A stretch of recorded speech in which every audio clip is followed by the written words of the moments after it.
আমরা এখন একটা ব্লেন্ডার নিয়ে আমরা কথা বলবো এবং এটা ক্ষয় হওয়ার কারণ হচ্ছে আমাদের প্রত্যেকটা যখন ব্লেন্ডার যখন আমরা ব্যবহার করি এই ব্যবহারের সময় যদি আমাদের এখানে যদি জগগুলো বসানো ঠিক মতো না হয় একটা দাঁত ক্ষয় হয়ে গিয়েছে, কীভাবে চেঞ্জ করতে হয় আমরা এখন আপনাদেরকে সবাইকে দেখাবো।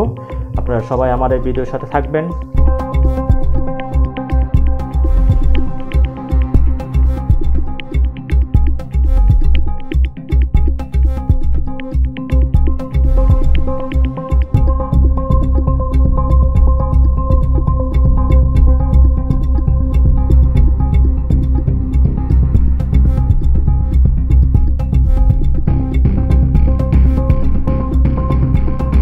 যখন কয়েলটা যখন গরম হয় এই ফ্যানটার সাহায্যে আমাদের হচ্ছে ফ্যানটার সাহায্যে যখন ঘুরবে তখন বাতাস এটার মধ্যে ফ্লো হয়।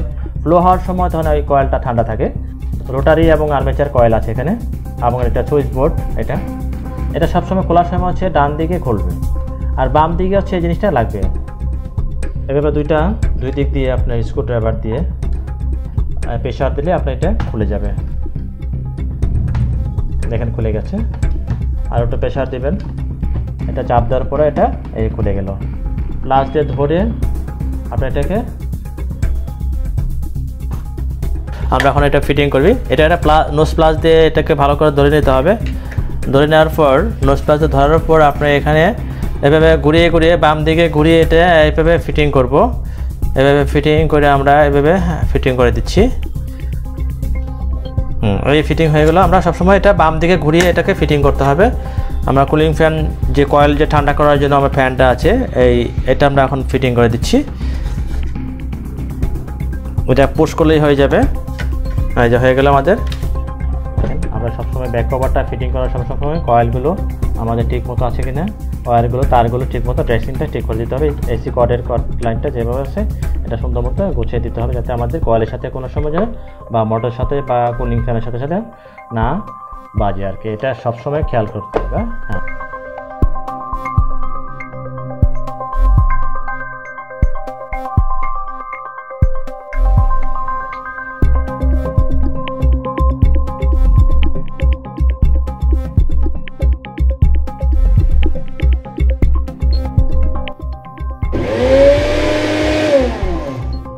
ঠিক আছে।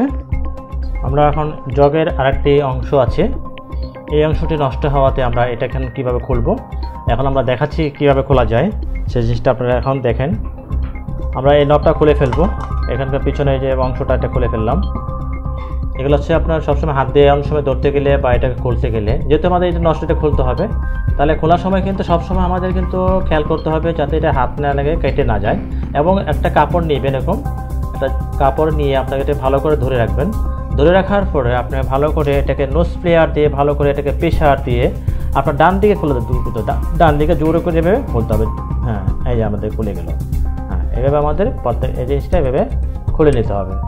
খুলে নেওয়ার পরে যখন খুলে গেল আস্তে আস্তে আপনি হাত দিয়ে এটাকে আঙুল দিয়ে এটা খুলে নিতে পারেন। হ্যাঁ, দেখেন আচ্ছা আমরা ইজি একটা খুলে গেল।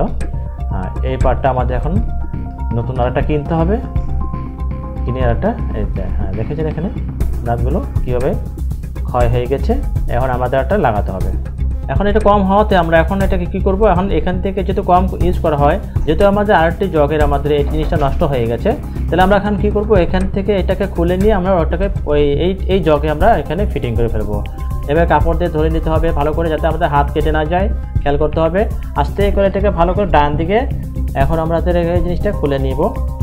খুলে নিয়ে আমরা এখন আরেকটা যে জগ ছিল আমরা ওটাকে এখান থেকে একটু মোবিল স্ক্রুড্রাইভার দিয়ে বা টেস্টার দিয়ে আপনার এখান থেকে আমাদের এটার ভিতরে নিয়ে নেবেন। দেখেন এখানে আমাদের যদি ব্লেডটা ফিট দিয়ে দিই আমরা এর মধ্যে। হ্যাঁ, দিয়ে দেওয়া হলো। এখন এখানে ওয়াশার ছিল, এই ওয়াশারগুলো আমরা দিয়ে দেবো। হ্যাঁ, দুটো ওয়াশার আছে এখানে, ওয়াশার দিয়ে দিলাম। তারপর হচ্ছে আমাদের এখন এই জিনিসটা লাগাই ফেলবো। এটা লাগানোর সময় সবসময় খেয়াল রাখতে হবে আমাদের বাম দিকে যে খুলবে না, এখন বাম দিকে লাগবে। হ্যাঁ দেখেন, এই দেখেন লেগে গেল। হ্যাঁ, ভালো করে আমরা হাত দিয়ে টাইট দিলে হয়ে যাবে। হয়ে গেল। এই জগটা এখানে লাগাই দিলাম। লাগা দেওয়ার পর আমরা এখন এটাকে চালিয়ে দেখবো। দেখেন এখানে বসাই দিচ্ছি। হ্যাঁ, সবসময় খেয়াল রাখতে হবে ঠিক মতো যাতে বসানো হয়। হ্যাঁ, বসানো হয়ে গেল। আমরা এখন এটাকে পাওয়ার দেব, এটা কারেন্টের সাথে লাইন দেব আমরা। এই ভিডিওটি যদি আপনাদের সবাইকে ভালো লাগে তাহলে এটা সাবস্ক্রাইব এবং লাইক এবং শেয়ার করবেন।